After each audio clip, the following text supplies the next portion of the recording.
Truck থেকে নামছে নতুন ঝকঝকে সাইকেল।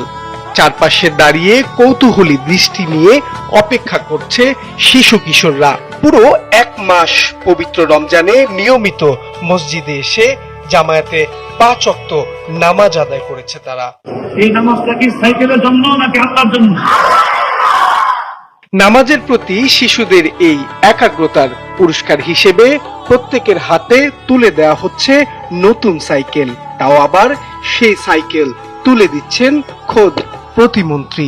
আমি আল্লাহকে সন্তুষ্ট করার জন্য নামাজটা করছি। সাইকেলটা তো হচ্ছে একটা দুনিয়াবী উপহার। নামাজটা হচ্ছে আল্লাহকে খুশি করার জন্য। এটা হচ্ছে আমার সাথে কবরে যাবে, অন্য কোনো কিছু আমাদের সাথে কবরে যাবে না।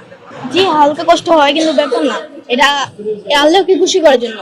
আমি নামাজ পড়া শিখেছি, সত্য কথা বলে শিখেছি, ও বড় মানুষের সাথে সম্মান দেওয়া শিখেছি, মা বাবাদের সালাম দেওয়া শিখেছি, হুজুরদের সালাম দেওয়া শিখেছি, ও মিছে কথা বলি না।